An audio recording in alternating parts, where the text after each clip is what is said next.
Combien sommes-nous à vouloir évoluer dans notre vie sans vraiment se donner les moyens d'y arriver ?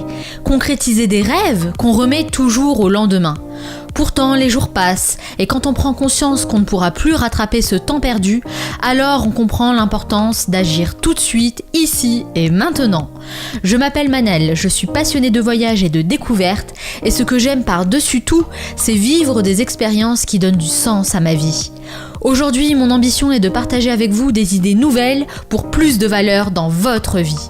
Moi-même, je cherche constamment à améliorer mon quotidien et je fais souvent de belles découvertes que je vais partager avec vous chaque semaine dans une ambiance décontractée et bienveillante. J'ai imaginé ce talk show comme un moment de divertissement qui vous apporte en même temps des conseils utiles pour upgrader votre vie. Ensemble, nous pouvons atteindre l'objectif ultime, devenir la meilleure version de nous-mêmes. Bienvenue dans le Manel Show.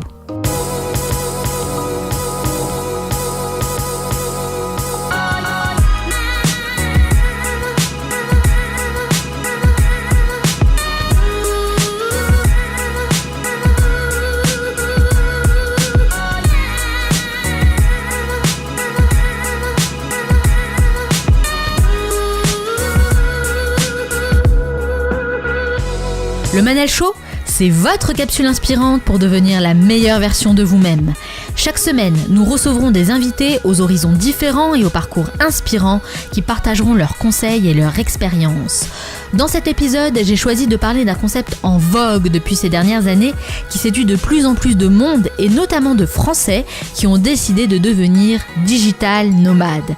Si vous êtes comme moi et qu'il vous arrive de regarder par la fenêtre de votre bureau en vous imaginant prendre le large, alors cette thématique va vous intéresser. Tant mieux, car vous allez voir qu'il est tout à fait possible pour vous aussi de devenir digital nomade. Dans la première partie, nous allons expliquer ce concept pour mieux le comprendre et peut-être même réveiller le côté aventurier qui est en vous. Puis je recevrai mon invité qui a fait du digital nomadisme un vrai projet de vie, Adrien Bellhomme, le fondateur de l'émission podcast Le Nomad Show.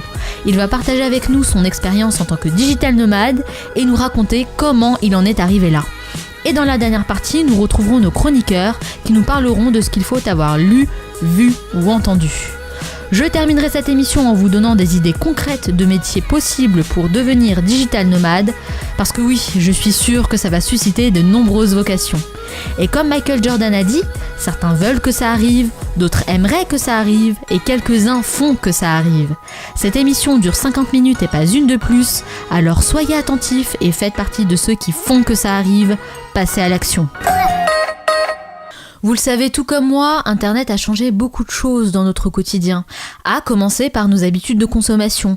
On peut aujourd'hui tout acheter sur Internet en un clic. Mais ça a aussi changé nos relations avec les autres, puisqu'on est toujours connecté sur nos réseaux sociaux, jusqu'à même impacter le domaine professionnel. On constate aujourd'hui des nouveaux métiers, dits du web, qu'on n'aurait pas soupçonné il y a quelques années, et du coup ça donne des idées à des personnes qui souhaitent allier leur métier à leur passion du voyage pour travailler librement aux quatre coins du monde. C'est ce qu'on appelle le digital nomade. Mais c'est quoi exactement un digital nomade ? On vous a posé la question dans la rue et vous allez voir que ce n'est pas forcément évident pour tout le monde. Est-ce que ça vous plairait de travailler tout en voyageant ? J'adorerais. Oui, ça me plairait. Travailler à l'étranger, pourquoi pas, oui. J'ai pas le choix, on dirait que je suis obligée de répondre. Non, pas du tout. Do you want to travel and work at the same time? Yeah, they will be perfect. J'avoue que ce serait vraiment bien de pouvoir voyager en même temps en travaillant. Eh bah oui, j'aimerais bien, ouais. Moi j'ai une famille, du coup, c'est compliqué. Est-ce que ça vous plairait de travailler en voyageant? Bien entendu, je ne demande que ça. Bah ouais. Ah bah oui, bien sûr. En voyageant ? Bah oui. Qui ne voudrait pas de toute façon. Bouger sans arrêt, ça me plairait pas trop. Oui, je trouve ça c'est vraiment pas mal de pouvoir se déplacer et pouvoir travailler un peu partout quand on veut. J'aimerais bien, dans l'absolu, ouais, j'aimerais bien. Est-ce que vous connaissez le concept de digital nomade? Pas du tout. Il faut se déplacer à chaque fois, non ? Un digital nomade, non, mais j'imagine que c'est quelqu'un qui se déplace. Et digital, je dirais bien soit les empreintes, soit quelque chose avec de l'électronique. Donc voilà. Non, je connaissais pas, non ? C'est quoi ? Le digital nomade. Bah. Quelqu'un qui bouge et qui est en lien avec la technologie, j'imagine. Bah nomade, c'est quelqu'un qui se balade dans le désert. Vous savez ce que c'est être digital nomade? Aucune idée. Un nomade, du mot nomade, comme avec les chameaux. Digital, je sais pas, c'est peut-être un guide, non?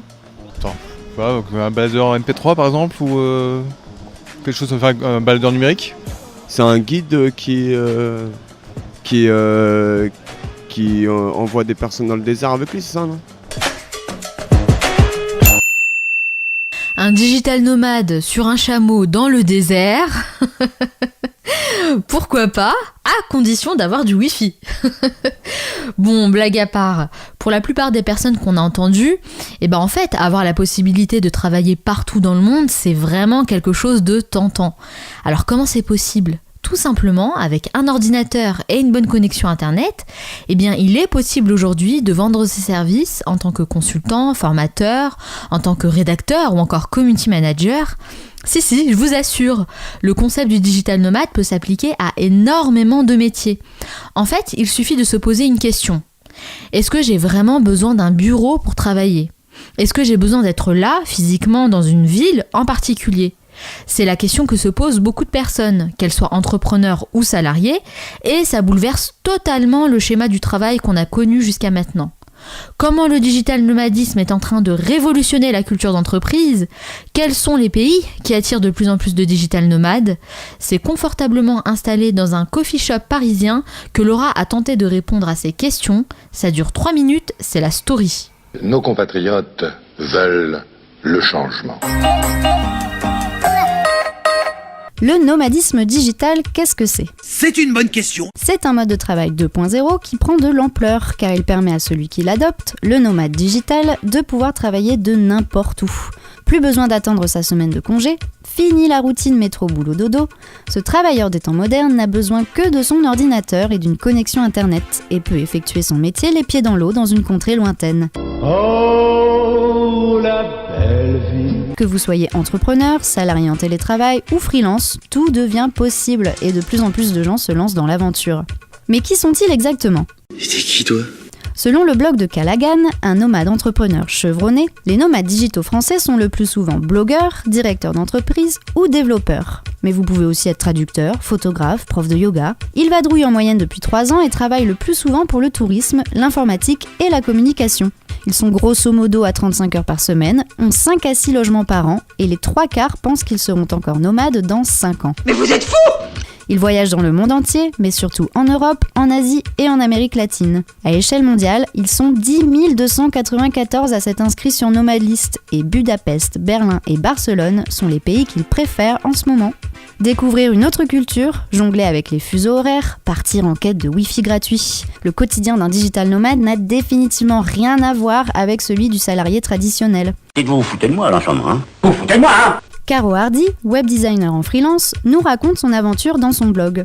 Elle et son copain, qui après négociation avec son patron a pu continuer son activité en télétravail, sont partis 4 mois en Guadeloupe. Au programme, travail le matin et surf l'après-midi. Mais une énième coupure internet sur l'île leur fait prendre un autre billet d'avion plus tôt que prévu. J'ai dit à ma femme, fais les valises, on rentre à Paris. Autre exemple, Michael Pinaton, entrepreneur, est lui aussi devenu un citoyen du monde à 22 ans. Bilan aujourd'hui, 8 ans de voyage, 2 livres édités, une chaîne YouTube et un blog hyper complet. Traverser la frontière. Véritable mine d'informations pour tous ceux qui veulent apprendre à voyager / travailler. Alors moi, il m'épate. Il est donc évident que l'avènement d'Internet et des technologies sans fil révolutionne le travail tel qu'on le connaît. Aujourd'hui, on peut joindre son patron, ses clients, ses collaborateurs, n'importe où et n'importe quand. On peut alors se demander quel impact a le nomadisme digital sur la culture d'entreprise. C'est une excellente question. Car on a d'un côté un mode de gestion qui veut satisfaire les employés sur leur lieu de travail, coucou les Chief Happiness Officers, Coucou. Et d'un autre un style de vie qui fuit les bureaux fixes et les horaires imposés. Et bien de plus en plus d'entreprises et de start-up décident de faire marcher ensemble les deux. Chez Vadeka, sur 4 associés, il y en a un à Chicago et un autre à Medellín en Colombie. sans que ça perturbe le bon fonctionnement de l'entreprise. Par contre, pour Buffer, tout le monde travaille à distance et d'où il veut, tant qu'il exerce ses responsabilités. L'équipe se retrouve 2 fois par an dans un pays qu'elle a choisi pour ressouder les relations entre ses employés et consolider le dynamisme de l'entreprise. Ce qu'il faut avant tout, c'est une solide relation de confiance entre tout le monde, chacun doit pouvoir compter l'un sur l'autre et visiblement, ça marche. Est-ce que tout ça est réel ou est-ce que ça se passe dans ma tête ? Alors, est-ce qu'on arriverait enfin à marier travail et liberté ? Et il serait temps. Une liberté géographique, une liberté horaire, et si vous aussi, vous vous dites qu'après tout, vous pourriez effectuer votre activité professionnelle de n'importe où, pourquoi ne pas déplacer votre bureau quotidien sous les cocotiers d'une plage de sable fin ? Vous pouvez être fiers de vous. C'est vrai que finalement tout va très vite avec les nouvelles technologies, mais c'est pas forcément toujours évident d'apporter une nouvelle façon de penser le travail dans une société où le schéma classique, c'est plutôt 9h-18h au bureau, du lundi au vendredi. Et dit comme ça paraît un peu fou, voire même impossible de proposer à son patron de partir travailler au Costa Rica et de faire des rendez-vous Skype pour assurer les réunions hebdomadaires. Et je connais bien cette problématique, parce qu'avant d'être entrepreneur, j'étais moi-même salarié pendant 10 ans, et il m'arrivait parfois de faire du télétravail, même si je ne vous cache pas que c'était pas toujours facile d'avoir l'approbation de mon responsable, qui pensait peut-être que j'allais rester tout l'après-midi devant les feux de l'amour sur TF1. Mais pas du tout, au contraire, j'étais beaucoup plus productive et je prenais plus de plaisir à exécuter mes tâches parce que je me sentais beaucoup plus libre. D'ailleurs, mes résultats témoignaient par eux-mêmes des effets positifs que ça avait sur moi. Le digital nomade, c'est d'abord un état d'esprit, celui de vouloir gagner sa liberté et son indépendance pour ne plus avoir de contraintes de lieu dans son travail. Certains en ont même fait un vrai business en proposant des services sur mesure à destination des digital nomades. C'est le cas d'un entrepreneur, fondateur de Outsite, qui propose des locations partout dans le monde, dans des endroits paradisiaque avec des espaces coworking aménagés au sein même de la maison pour y travailler.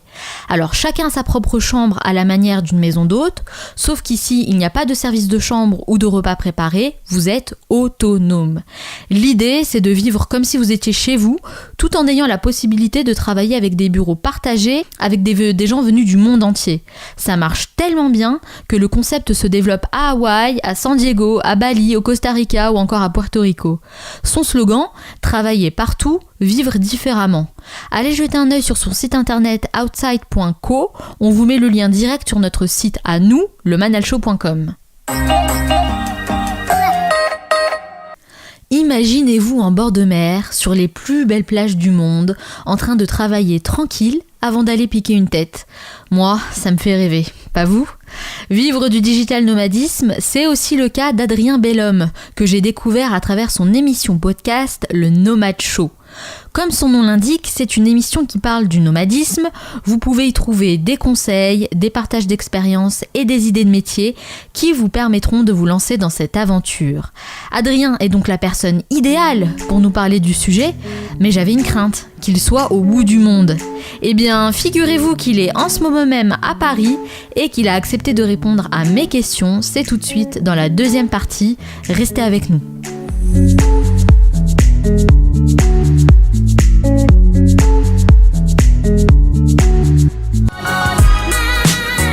Vous écoutez le Manel Show, votre capsule inspirante pour devenir la meilleure version de vous-même. Aujourd'hui, nous parlons du digital nomadisme et je partage avec vous plein de conseils utiles que vous pourrez appliquer dès la fin de cette émission. Dans cette seconde partie, je reçois notre digital nomade en escale à Paris, Adrien Bellhomme. Puis nous serons rejoints par nos 2 chroniqueurs qui vont parler de choses insolites, surprenantes et divertissantes. Ce sera dans la 3e partie. Enfin, je vous donnerai 10 idées de métiers pour vous aider à concrétiser votre rêve, devenir un digital nomade. On reprend donc avec mon invité de marque, Adrien Bellhomme. Life coach, entrepreneur, podcasteur, nombreuses sont les casquettes d'Adrien. Après ses études de commerce durant lesquelles il crée sa propre start-up, il s'envole pour San Francisco où il approfondit ses connaissances de l'entrepreneuriat. Il y rencontre des entrepreneurs et des digital nomades et à son retour, il crée le Nomad Show, un podcast référence sur le nomadisme digital dans le but de partager au plus grand nombre cette nouvelle façon d'envisager le travail. Aujourd'hui, il conseille et accompagne des entrepreneurs et des freelances dans leur activité, mais aussi toute personne qui souhaiterait travailler autrement, changer de carrière ou concilier une vie professionnelle et personnelle saine. Bonjour Adrien. Bonjour Manal. Comment ça va ? Ça va très bien. Merci d'avoir accepté notre invitation. De rien. Pourquoi ? Ma première question, c'est pourquoi ? Pourquoi vous faites ce que vous faites aujourd'hui ? Oui, c'est une très bonne question. Comme vous l'avez bien présenté, l'idée c'était que, d'une part, c'était pas forcément quelque chose qui était très connu en France, ce mode de vie-là.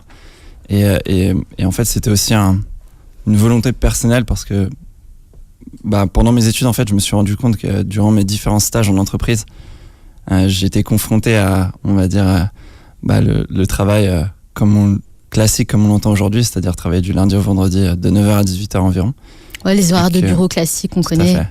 Alors, il n'y a rien de mal à ça, je ne veux pas pointer du doigt qui que ce soit, mais simplement, je me rendais compte que ça ne me correspondait pas et que si pendant ces quelques semaines ou quelques mois de stage, j'avais du mal à me sentir bien, je ne me voyais pas faire ça pendant les 40 prochaines années de ma vie. Et j'ai cherché des alternatives à ce moment-là, pour me dire qu'est-ce que je pourrais faire de plus ou en tout cas autrement. Et j'ai trouvé l'entrepreneuriat, donc j'ai commencé à monter ma première boîte en étant étudiant. Et j'ai filé à San Francisco ensuite pour en apprendre plus. Et j'ai joué, on va dire, au jeu de la start-up. C'était très cliché. Je travaillais dans un garage à San Francisco avec mon ordinateur sur les genoux. Et au bout d'un moment, je me suis dit que c'était intéressant, que j'apprenais énormément, mais que finalement, c'était pas exactement ce que j'avais compris de l'entrepreneuriat, ce que je recherchais personnellement, parce que travailler jusqu'à minuit, 1h du matin tous les jours, même le week-end parfois, c'était quelque chose que je me voyais pas faire pendant les mois et les années de ma vie. Donc, de toute façon, ça, on va y revenir. Okay, je vais vous poser plus de questions justement pour approfondir tout ça. On a envie de vous connaître un peu plus, de connaître votre parcours. Mais du coup, moi, quand j'ai préparé cette émission et que je vous ai contacté, vous êtes un digital nomade, je me suis dit, bon, ok, il va être dans les quatre coins du monde. Comment je vais faire pour le ramener jusqu'à moi ? Mais finalement, vous êtes à Paris. Qu'est-ce que vous faites ici à Paris ? En tant que digital nomade, j'aime bien aussi continuer à voir mes amis, ma famille, rester à Paris, parce que c'est là aussi où j'ai grandi, donc c'est là où j'ai mon plus grand cercle social. J'en profite pour rentrer souvent l'été, pour revoir justement ces gens-là et profiter aussi de Paris l'été, de la France, tout simplement parce que c'est quand même agréable. Plus je voyage et plus je me rends compte que j'aime la France en fait. Est-ce que vous pouvez me dire un petit peu qu'est-ce que vous vouliez faire quand vous étiez petit ? C'est quoi votre parcours, vos études ? Ouais, c'est rigolo parce que j'avais pas vraiment de rêve. Il y en a qui veulent être pompier, dentiste, médecin. Moi, j'avais pas vraiment de rêve. Et pareil pour le digital nomadisme, c'était pas quelque chose que je voulais absolument faire. Mais du coup, c'est quoi pour vous être un digital nomade ? Ouais, c'est une bonne question. C'est un terme qui est très large aujourd'hui. Pour moi, c'est simplement adapter son travail à sa vie et non plus adapter sa vie à son travail. D'accord. Voilà. Après des années de recherche. C'est une bonne définition. Ouais. Et comment vous en êtes arrivé jusque-là ? Parce qu'il y a eu la petite l'escale à San Francisco, beaucoup de choses se sont passées là-bas. Est-ce que vous pouvez me dire un peu comment vous en êtes arrivé au digital nomadisme ? C'est pas forcément cette escale-là qui m'a donné envie d'être nomade. C'était simplement de me dire, ok, je me reconnaissais plus dans les cas entrepreneuriaux où il fallait bosser coûte que coûte et mettre sa vie au service de l'entreprise. En fait, c'est là où vous avez eu un espèce de déclic. Exactement. C'est à ce moment-là où je me suis dit, ok, je veux garder ce côté entrepreneur, ambition, création, mais je voudrais pouvoir quand même profiter de ma vie perso. J'ai des envies, j'ai des aspirations aussi qui ne sont pas forcément liées au travail. Et c'est à ce moment-là où j'ai eu le déclic. Qu'est-ce que vous faites comme métier ? Ça consiste en quoi, en fait, votre travail aujourd'hui ? Ouais, en fait, je suis freelance en digital marketing. Donc l'idée c'est de travailler avec des startups pour les aider dans tout ce qui est la problématique marketing. Donc ça va c'est un framework assez large, on va dire, et ça va de l'acquisition de clients jusqu'à la rétention et garder, une fois qu'on a acquis ces clients, les garder au sein de son entreprise le plus longtemps possible, quoi. D'accord. Et leur apporter de la valeur, évidemment. Et comment vous faites concrètement pour accompagner vos clients ? C'est qui d'ailleurs vos clients ? Ouais, c'est une bonne question. C'est uniquement des startups. Aujourd'hui, je travaille uniquement avec des startups parce que aussi c'est mon expérience personnelle et c'est des gens avec qui j'aime bien travailler. Et c'est des personnes qui vont lancer des boîtes plutôt dans le digital, avec qui je vais bien m'entendre, avec qui je vais pouvoir travailler à distance et voilà, les accompagner, les aider dans leur stratégie, mettre en place une stratégie marketing et exécuter cette stratégie pour les aider avoir de la croissance tout simplement. Donc en fait, vos clients, ils se trouvent un peu partout dans le monde, si j'ai bien compris. Ouais, tout à fait. Ça peut être des Français ou ailleurs. Je travaille aussi pas mal avec les Américains en ce moment. Et ça leur pose aucun problème justement que vous puissiez pas être présent par exemple pour des déjeuners d'affaires, des choses comme ça? Ouais, c'est souvent par défaut ces startups-là sont nées globales, c'est-à-dire qu'elles ont jamais eu de bureau et donc c'est un peu dans leur ADN de travailler à distance. Donc rarement on aborde la question en fait. Enfin, souvent je les contacte par Skype ou via email et on aborde rarement la question de est-ce que tu vas travailler à distance ou pas, parce que c'est eux-mêmes le pratique au quotidien. Ils sont familiers avec ces pratiques. Ouais, voilà, en fait. c'est ça. Ils comprennent bien. C'est dans leur ADN. Ouais. Du coup, moi, il y a quelque chose qui m'intéresse, qui m'intrigue. C'est quoi la journée type d'un digital nomade? Ouais, c'est il y a autant de journées type que de digital nomade, j'ai l'impression. Pour avoir donc il n'y a pas en fait de journée type. Ouais, exactement. En réalité. Je crois que la journée type, c'est. De toute façon, c'est ça un peu, c'est l'idée de casser la routine. Ouais, c'est l'idée de casser la routine et ça reprend la même idée que j'ai évoquée tout à l'heure, qui est de dire c'est notre vie, ça c'est notre travail qui s'adapte à notre vie. Et donc du coup, en fait, je le fais comme je le sens. J'ai essayé plein de méthodes, de techniques que j'avais pu voir sur internet et je les ai abandonnées très rapidement pour me rendre compte qu'en fait non, je suis pas un robot et je peux pas un peu à la façon d'un smartphone télécharger une app et l'intégrer et dire je me lève à telle heure et je termine à telle heure et j'ai telle méthode.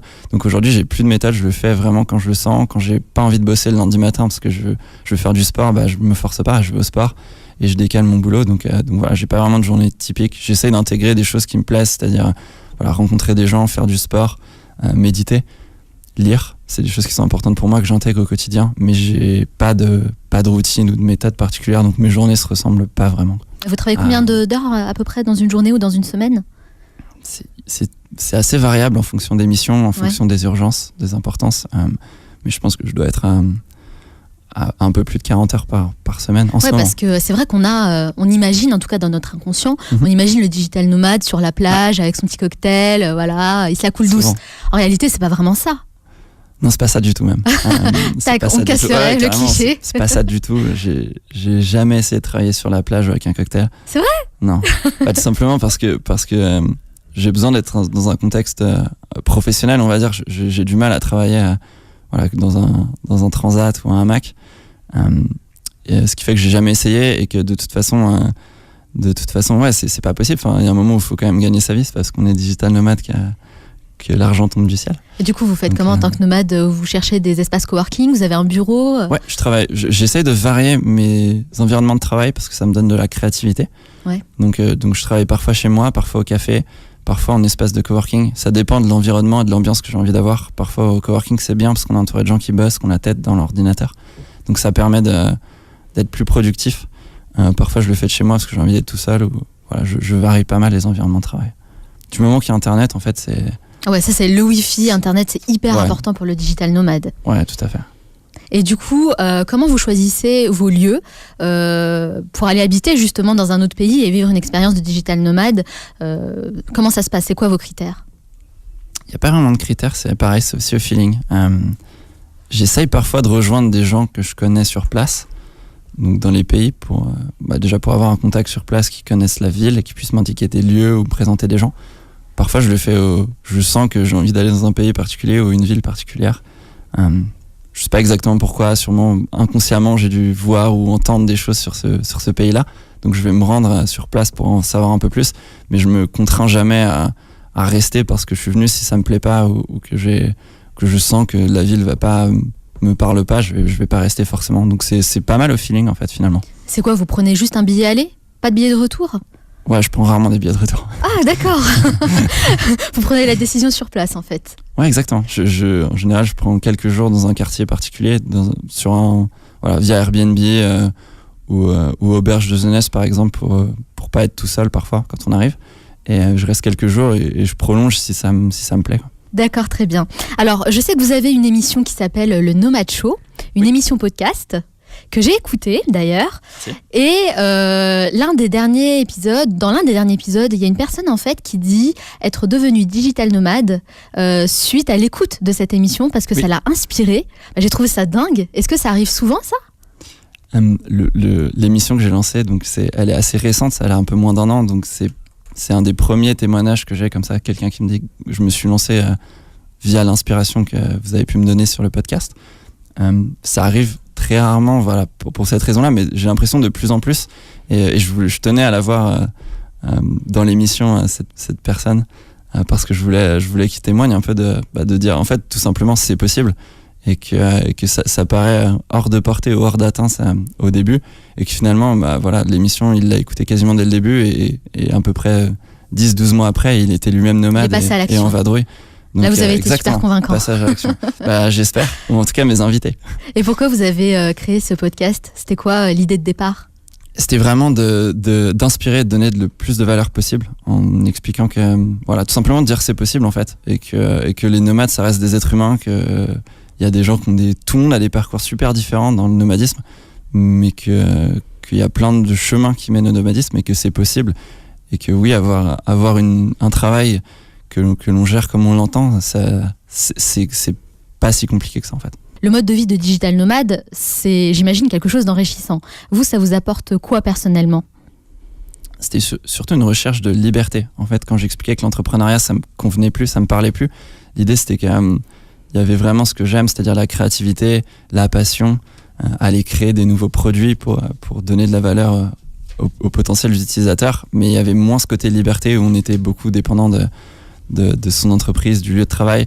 Moi, ce que j'aimais, ce qui m'intéressait au début dans le nomadisme, c'était la rencontre de la création, de la créativité, de la passion avec la liberté. Et aujourd'hui, c'est vraiment ce qui m'apporte le plus, c'est d'être capable de me lever un matin et de me dire, tiens, là, je sens que j'ai envie d'aller faire quelque chose qui a rien à voir avec le boulot et je peux me le permettre parce que voilà, j'ai pas besoin d'être à une heure précise, à un endroit précis. Vous voyagez souvent, du coup ? Oui, je voyage souvent. Est-ce que, malgré vos voyages, il y a un endroit que vous considérez être comme chez vous ? Votre maison, entre guillemets.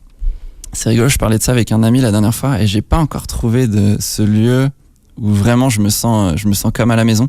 Peut-être Budapest, c'est la ville qui m'a le plus parlé, j'ai l'impression. Ah, d'accord. Celle que vous avez fait récemment. Ouais. D'accord. C'est aussi par rapport au contexte, je pense que c'est aussi par rapport beaucoup le lieu, les rencontres. On peut vivre le même voyage dans la même ville complètement différemment en fonction des gens qu'on va rencontrer, en fonction de l'état d'esprit dans lequel on est. Et voilà. Qu'est-ce qui vous a le plus plu là-bas à Budapest ? En fait, j'avais trouvé un endroit pour travailler par hasard en marchant dans une rue que je trouvais incroyable, et l'environnement, la vibe de ce lieu était juste parfaite pour moi en fait. Donnez-nous l'adresse, donnez-nous le lieu, dites-nous ce que c'est. Ouais, ça s'appelait flûte, j'ai oublié le nom. Le Magveto, voilà. Le Magveto. En fait, c'est rigolo, c'est une énorme bibliothèque, une librairie, et à l'arrière, il y a un petit café qui s'appelle le Magveto Café, qui est l'annexe en fait de cette librairie. Et voilà, les gens sont formidables là-bas. Il y a un piano où on peut jouer. Tout est en bois. Il y a des livres à disposition qu'on peut lire gratuitement. Ils font du thé incroyable. Donc j'ai adoré. Cool. Ouais, j'ai adoré. Je me suis senti tout de suite à l'aise dans ce lieu-là. Et donc ça m'a vraiment parlé. Et j'y allais tous les jours en fait, même quand je bossais pas. Et ça m'a permis. Ça a donné beaucoup plus de goût à mon voyage à Budapest. Vous faites comment pour vous adapter à chaque fois à la culture d'un nouveau pays ? C'est pas forcément simple, mais en fait je le fais tout simplement. Je prends rarement des guides où je vais rarement voir sur internet les lieux où j'ai envie d'aller. Il n'y a pas de préparation, vous checkez pas un peu les blogs et les choses comme ça ? Très rarement. D'accord. J'aime bien y aller au feeling en fait, et voilà, marcher, rencontrer les gens, leur parler, aller dans les restos, parler aux serveurs, parler aux... Il n'y a rien de mieux de toute façon pour découvrir une ville que d'aller en contact vraiment des locaux. Mais du coup, pour parler avec eux, ça se passe comment ? Vous parlez combien de langues ? Je parle français, anglais. Je fais un peu d'espagnol à l'école, mais je crois It's enough. C'est suffisant du coup ? De parler anglais ? Français, anglais, ouais. Quand on voyage comme ça. Ouais, la plupart des gens parlent anglais aussi. Alors après, c'est un anglais qui est pas forcément très élaboré, mais en fait, ça suffit pour se comprendre. Et en fait, je comprends bien mieux les gens qui parlent pas très bien anglais que des Américains qui parlent avec un accent très prononcé et très rapidement, en fait. Je vois de quoi vous parlez, exactement. Deux personnes qui parlent pas très bien la même langue ont tendance à assez bien se comprendre finalement. Quelle est la pire expérience qui vous soit arrivée à l'étranger ? Ouais, j'ai une histoire en Thaïlande où je commençais à avoir des soucis de santé personnelle, où je me faisais pas forcément de soucis en fait. En général, je là-dessus, je laisse passer. Et puis au bout de 2 semaines, ça commençait à empirer. Et puis je rencontre un Français dans un café et il me dit qu'il faut que je file d'urgence à l'hôpital parce que ça lui est arrivé dans un autre pays et qu'il y avait sûrement quelque chose de grave qui pouvait arriver. Ah d'accord, un truc qui fait flipper. Ouais, assez flippé. Ouais. C'est pas forcément la meilleure histoire au niveau... c'est la pire, c'est ce que j'ai demandé. C'est ça, c'est la pire. Et donc, ce très gentil monsieur m'emmène à l'hôpital sur son scooter et en fait je fais plusieurs examens où ils trouvent rien de particulier, mais ils me disent que j'ai des globules blancs super élevés, ce qui correspond à les globules blancs, c'est ce qui protège en fait. Enfin, et donc ils me disent on va te garder cette nuit parce qu'on sait pas ce que t'as, mais c'est potentiellement pas très cool. Et il vous a presque sauvé la vie ce mec. Ouais, carrément. Franchement, ouais, vraiment. Et en fait j'avais l'appendicite. Donc je me suis fait opérer sur place en Thaïlande. Donc c'était des infirmières ne parlaient quasiment pas anglais. Donc c'était pas forcément très marrant comme histoire, mais voilà, je me suis fait opérer d'appendicite en Thaïlande d'urgence en pleine nuit. Donc voilà. D'accord. Aïe. Ouais, bon, du coup, la meilleure chose qui vous soit arrivée pour repartir sur une bonne note. La meilleure histoire, j'ai fait c'était un de mes premiers voyages, c'était au Mexique, à Playa del Carmen. Un endroit que j'aimerais tellement visiter. Ouais, c'est vraiment top. Ça a été pendant longtemps mon fond d'écran sur mon ordinateur. Ouais. Top. Bah voilà. Très belle histoire. Et en fait, j'ai fait ce qu'on appelle une retraite nomade avec des amis à Playa del Carmen. Donc l'idée, c'est de louer une grosse maison et de se retrouver tous ensemble dans une ville donnée. Et là, c'était à Playa del Carmen. C'était une ville que j'ai adorée. Et voilà, je conseillais à tout le monde d'y aller. Pas forcément d'histoire particulière, mais je me suis senti bien. Et on avait découvert un lieu. C'était une auberge de jeunesse et qui avait en fait c'était presque une tour en bois. Et en fait, ils faisaient des soirées parfois qui n'étaient pas forcément publiques, où ils nous faisaient rentrer par une petite porte et on montait tout un escalier en bois et on se retrouvait sur le toit. Du coup, on avait fait la fête sur un toit d'une auberge de jeunesse à Playa del Carmen. C'était assez sympa. Alors, bon, vous voyagez beaucoup, vous êtes un peu partout à chaque fois, mais qu'est-ce qu'en pense votre entourage ? Ouais, c'est souvent la question que je pose. Est-ce qu'ils comprennent ça, votre choix de vie ? Certains comprennent pas forcément ce choix-là parce que voilà, j'ai fait des études assez longues et il y en a pas mal qui pensaient que j'allais faire carrière dans une grosse entreprise, ce qui paraît assez logique. Je comprends l'idée, mais voilà, personnellement je sais pas forcément ce que j'avais envie de faire et oui, avec le temps tout le monde s'y fait et ça se passe très bien. C'est vraiment être capable d'équilibrer, de trouver son équilibre personnel avec ses amis, sa famille, donc ça se passe de mieux en mieux. Et est-ce qu'il y a des aspects un peu moins cool, ou je dirais même des inconvénients quand même d'être digital nomade ? Ouais, pour revenir sur un peu l'histoire des réseaux sociaux et du moment présent, on a tendance à être beaucoup connecté sur Internet, beaucoup sur l'écran. Et c'est quelque chose que je travaille de plus en plus, c'est être capable de me déconnecter en fait. Parce que parfois... Faire des digital détox pour le coup. Ouais, exactement. Ça existe aussi ça. Oui, ça pourrait faire l'objet d'une thématique. Cet été, ouais. J'ai fait ça cet été, on s'est réunis avec des amis pour faire une retraite détox. D'accord. Où l'idée c'était de pas amener d'écran du tout, donc pas de téléphone, pas d'ordinateur. Vous sentez que vous avez besoin de ça parfois ? Ouais, ça peut paraître incroyable. J'avais rencontré quelqu'un sur place qui m'a dit mais dans quel monde tu vis quoi ? T'as besoin en fait d'aller sur une île au fin fond de la Croatie pour pas être connecté quoi. Tu peux pas le faire chez toi. Ouais, c'est ça. Ça paraît absurde pour certaines personnes. Non mais mettre le téléphone en mode avion pour un digital nomade, c'est compliqué, non ? Je le fais de plus en plus. J'ai un ami qui m'a donné cette règle qui s'appelait le 9-9 et que j'applique en ce moment, c'est-à-dire mode avion avant 9h et après 21h le soir. D'accord, la règle 9-9. Voilà, enfin, c'est une règle, il n'y a rien d'officiel, hein, c'est une règle qui est sortie de son esprit. Mais c'est pas mal, Ouais, ça peut inspirer justement nos auditeurs. Hein. Moi, ça m'aide beaucoup parce que j'ai tendance à aller par réflexe regarder mes mails ou mes messages et ça, je le fais parfois directement au réveil ou même après le dîner le soir. Et j'ai tendance à moins déconnecter, pas apprécier le moment présent, pas forcément apprécier le voyage. Et parfois, c'est simplement dommage de rester la tête dans l'écran quand on peut faire autre chose et qu'on est dans des pays qu'on connaît pas. Et vous pensez qu'on peut être digital nomade toute une vie ? Aujourd'hui, vous avez 27 ans. Ouais. Vous pensez être digital nomade toute votre vie ? Je n'ai aucune idée. Comme je disais plus tôt, je fais pas mal de choses aujourd'hui au feeling, à l'envie. Et peut-être qu'en fonction des rencontres, qu'en fonction des lieux, je vais peut-être pas forcément abandonner ce mode de vie, mais en tout cas revenir à quelque chose d'un peu plus sédentaire. Ah ouais, c'est possible ça pour un digital nomade?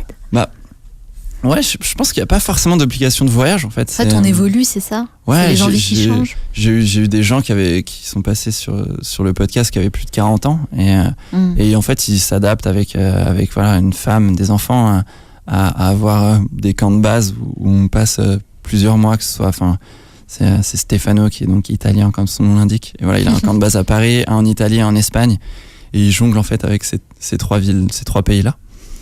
Et voilà, ça se passe très bien pour lui. Donc c'est moins de voyages solitaires, moins de voyages à l'étranger, très loin de la France, on va dire sur le long terme.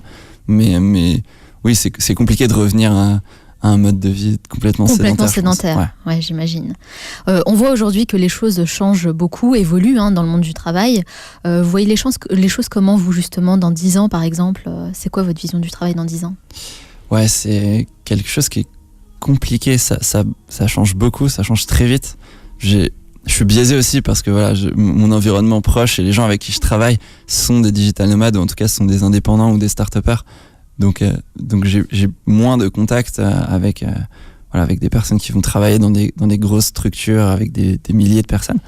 Mais donc je suis forcément biaisé là-dessus, mais mon ressenti c'est que ça va très vite et qu'il y a de plus en plus de gens qui se lancent dans l'indépendance, dans le nomadisme, dans les startups, ce qui casse complètement les codes actuels qui est de travailler de telle heure à telle heure sans interruption, avec seulement la pause déjeuner ou du lundi au vendredi. En fait, j'ai de plus en plus de gens qui me contactent le week-end, le soir, le matin.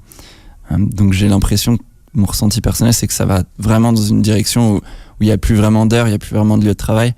Et du moment qu'on est efficace et qu'on bosse bien, bah, chacun se débrouille comme il l'entend, quoi. Est-ce que vous auriez 5 conseils à nous donner à une personne qui souhaiterait devenir digital nomade?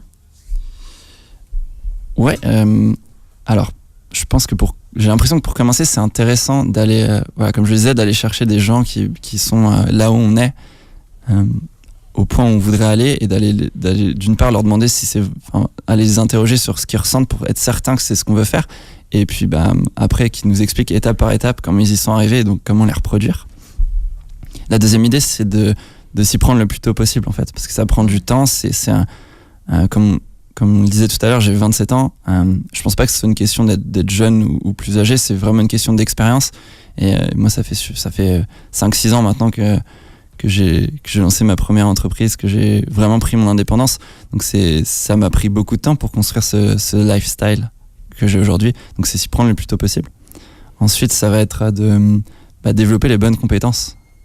Donc ça, c'est être capable d'identifier ce qui marche et ce qui marche moins bien. Aujourd'hui, sur le marché du travail, que l'on soit freelance ou employé à distance, il y a aussi des nomades qui sont employés, mais qui font ce qu'on appelle du télétravail. Exactement. C'est ça. Voilà. Donc c'est identifier ces entreprises-là et comprendre comment elles fonctionnent et quels besoins elles ont aujourd'hui. Et développer les bonnes compétences pour aller postuler dans ces boîtes-là et qu'elles soient... Ça peut passer par la formation, par exemple? Ouais, tout à fait. Ouais. Aujourd'hui, se former sur Internet, c'est devenu plus simple que jamais. Oui. C'est hyper accessible. C'est hyper accessible. C'est simplement la volonté.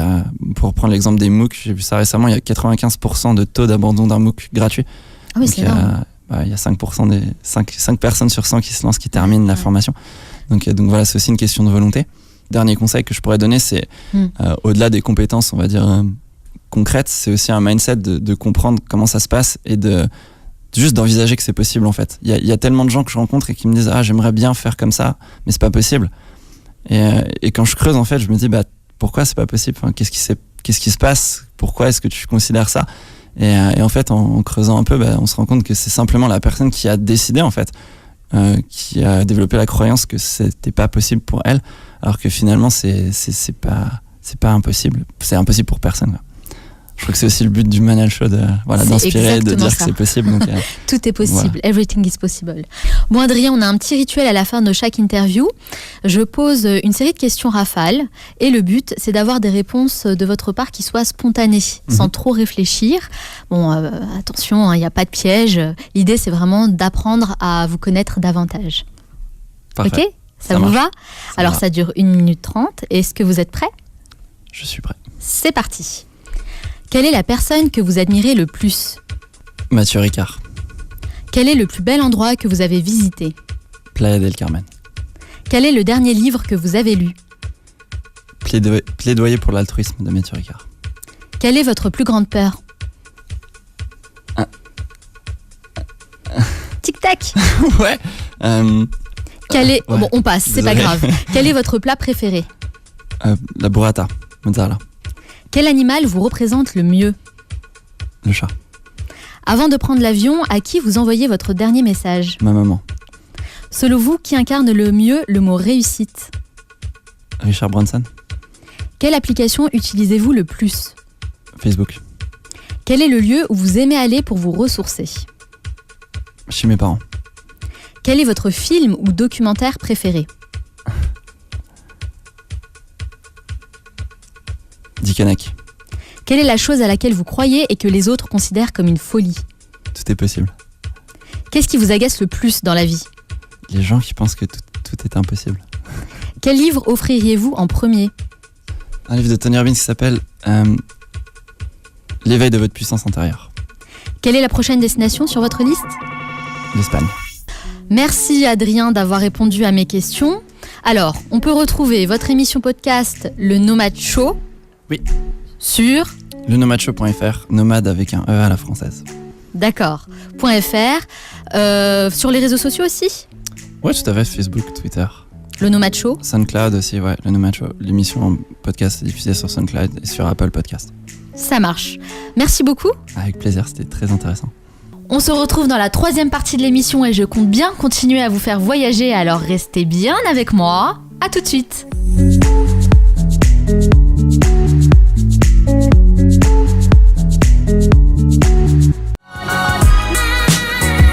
À la fin de cette émission, je vous donnerai des idées de métiers compatibles avec le mode de vie d'un digital nomade, donc restez bien à l'écoute. Comme chaque semaine, nous retrouvons nos chroniqueurs. Enfin, cette semaine, c'est un peu particulier parce que Sofiane s'est blessé. Donc, il ne pourra malheureusement pas être avec nous. On lui souhaite un bon rétablissement et on espère bien sûr le retrouver la semaine prochaine en pleine forme. Mais toi, Juliette, tu es bien là avec moi. Salut Juliette. Salut. Comment ça va? Ça va très bien, merci. Alors Juliette, toutes les semaines, tu choisis de nous parler de vidéos qui t'ont marqué et qui vont nous surprendre. Où est-ce que tu vas nous emmener aujourd'hui? Aujourd'hui, je vais vous parler d'un nouveau phénomène social qui prend de plus en plus d'ampleur et qui concerne au moins une personne dans notre entourage. C'est un épiphénomène qui touche une génération de trentenaires, ou peut-être un peu moins, de jeunes cadres qui ont fait de longues études et qui ont une carrière prometteuse, soit dans la fonction publique ou soit dans des très grandes entreprises, et qui décident du jour au lendemain de tout plaquer, de quitter leur job à la con. C'est pas moi qui le dis, mais c'est l'anthropologue David Graeber, et de partir à l'aventure, de faire le tour du monde, ou en fait de complètement changer de vie, en ouvrant par exemple un food truck en Californie, ou en passant un CAP de menuiserie et aller s'expatrier en Norvège. Et en fait, dans notre société où la majorité des emplois sont abstraits, où on ne parle presque plus qu'à notre ordinateur, ces jeunes gens partent à la recherche d'un sens concret à leur vie, et ils veulent voir l'impact de leur contribution sur leur environnement proche. Donc pendant les prochaines minutes, je vais vous faire suivre les aventures d'un jeune couple américain qui s'appelle Scott et Colette, qui eux ont décidé de tout plaquer et de partir faire le tour du monde en amoureux. En fait, ils ont tous les deux décidé de quitter leur job et dans de très grandes entreprises américaines et de filmer et de partager avec leurs internautes toutes leurs péripéties. Donc pour les âmes sensibles, je pense qu'il faut que vous vous absteniez parce que c'est une vidéo d'une grande violence à base de coups de soleil et de grands fonds bleus. Aïe. Je voudrais surtout pas avoir la dépression des auditeurs sur la conscience, surtout avec le magnifique temps qu'on a aujourd'hui. Temps magnifique à Paris. Et donc en fait Scott et Colette, eux, ils ont relevé ce challenge qu'ils considèrent comme le plus dur mais aussi comme le plus récompensant dans leur vie. Et en fait c'est pas du tout les seuls. En vous baladant sur le net, vous pourrez trouver plein de vlogs ou de chaînes YouTube de couples qui font exactement la même chose. Bon, pour les moins connectés, les vlogs c'est comme un blog mais en fait composé que de vidéos. Et pour ceux qui ne savent pas ce qu'est un blog, je ne peux plus rien faire. Donc je vais peut-être éveiller un soupçon d'aventure chez nos auditeurs. Mais plus sérieusement, en fait, il y a pas si longtemps que ça, le journaliste Jean-Laurent Casely a écrit un livre qui s'appelle La révolte des premiers de la classe, que je conseille fortement. Et en fait, il parle de cette minorité de jeunes surdiplômés qui sont en rupture totale avec le monde de l'entreprise, du corporate, de l'open space, etc. Et c'est des jeunes qui réalisent des choses fantastiques, qui nous donnent envie, surtout parce qu'on se dit qu'après tout, pourquoi pas moi ? Mais je trouve que ça révèle aussi le malaise d'une génération. On a tous l'impression de connaître quelqu'un qui vit ce malaise. Moi, par exemple, c'est ma sœur qui est en bac +5 est partie faire des crêpes bretonnes en Australie. Sérieux ? Mais en fait, en s'adaptant en fait à la demande locale, donc vegan, gluten free, lactose free. Personnellement, je sais pas comment on fait pour faire des crêpes sans farine, sans œufs et sans lait, mais apparemment ça marche. Et en fait, petite dédicace quand même à la sœur de Juliette. Voilà, bonjour de Paris. Et en fait, ne pas avoir de boss, être son propre patron et en fait de rendre des comptes qu'à soi-même, c'est le nouveau leitmotiv des premiers de la classe. Moi, je les appelle les néo-68ards qui renversent le système dans lequel ils sont en fait destinés. Et on a cette impression que le hipster pâtissier sur Instagram est aujourd'hui beaucoup plus valorisé que le cadre sup qui sort de la défense. Et je pense que ce sont les prémices d'une économie qui se redéfinit en oubliant le secteur tertiaire, le secteur des services, pour revenir à des activités beaucoup plus concrètes, manuelles et surtout de proximité. Et si ça marche, c'est aussi parce que nous, en tant que consommateurs, nous sommes avides aussi de trouver un sens à notre consommation. Donc pour trouver la vidéo, c'est très simple, il suffit d'aller checker la page du Manal Show et où toutes les vidéos sont postées chaque semaine. Pour les plus intéressés, je vous conseille d'aller voir le site internet de Scott et Colette qui s'appelle roamaru.com où vous pourrez trouver donc toutes les vidéos et les photos.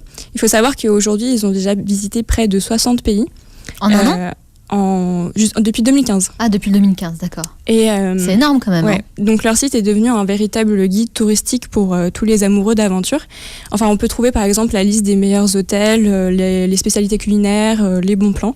Donc c'est une vraie mine d'or à aller voir. On va aller regarder ça du coup. Merci Juliette. De rien. Alors évidemment, hein, on pourra retrouver le lien de la vidéo sur le manalshow.com, bien sûr. Et tu nous retrouves la semaine prochaine. Oui. À bientôt. Petite vidéo surprise. Ah on a hâte.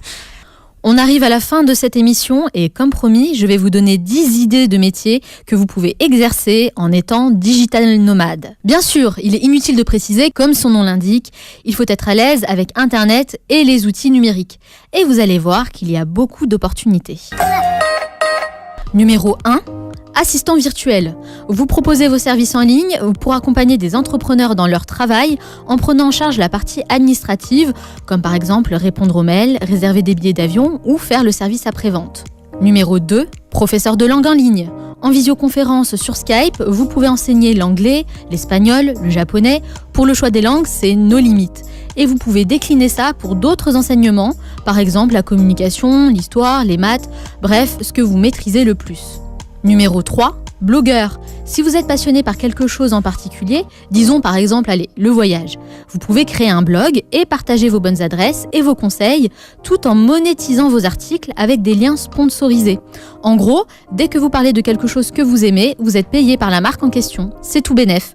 Vous pouvez même vendre vos services, mais je vous conseille de suivre une formation web marketing au préalable pour être efficace rapidement. Numéro 4, photographe, vidéaste, réalisateur de documentaires. Si vous aimez les métiers de l'image, c'est idéal pour vous. Laissez libre cours à votre créativité et libérez votre âme d'artiste. Optimisez vos voyages en partageant des images professionnelles des lieux qui vont nous faire rêver. Numéro 5, graphiste. Créer des logos ou des visuels pour le web, c'est possible en étant à distance. Numéro 6, développeur web. Un métier très demandé. Si vous avez déjà ces compétences, sachez qu'il existe de nombreuses opportunités dans ce domaine, alors foncez. Numéro 7, coach de vie. Et si vous aidiez les autres à se sentir mieux? On entend parler du développement personnel partout sur le web. Vous pouvez accompagner les gens dans leur reconversion professionnelle, leur relation de couple ou encore les motiver à reprendre confiance en soi. Numéro 8, community manager. Si vous connaissez bien les réseaux sociaux, proposez votre expertise à des clients en prenant en charge leur community management pour animer une communauté sur Facebook, Instagram, Twitter, LinkedIn, bref, là où on a besoin de vous. Numéro 9, naturopathe. Là, je vous parle en connaissance de cause, parce que je fais moi-même appel à une naturopathe avec qui j'ai des séances sur Skype. Plus besoin de me déplacer, je me connecte depuis mon salon et elle me donne des conseils sur mon alimentation et me préconise des produits naturels pour booster mon énergie, et ça fonctionne. Et enfin, numéro 10, télétravailleur. Si vous êtes salarié, vous pouvez vous aussi goûter aux avantages d'un digital nomade en négociant avec votre patron pour travailler à distance. Proposez-lui d'abord de tester quelques jours dans la semaine pendant 1 mois pour le rassurer, et si tout se passe bien, vous pourrez augmenter vos jours de télétravail. Le tout, c'est de bien défendre votre projet et de mettre en avant tous les bénéfices pour l'entreprise. Et si vous n'êtes rien de tout ça, le meilleur conseil que je peux vous donner, c'est formez-vous. Aujourd'hui, vous pouvez vous former dans tous les domaines et créer votre propre métier compatible avec le mode de vie d'un digital nomade. Si cette émission vous a inspiré et vous a donné envie de devenir digital nomade, ne restez pas passif, passez à l'action. Retrouvez le podcast de cette émission sur lemanalshow.com. Nous, on se retrouve la semaine prochaine pour un nouvel épisode. D'ici là, on reste en contact sur notre page Facebook du Manal Show. Ciao!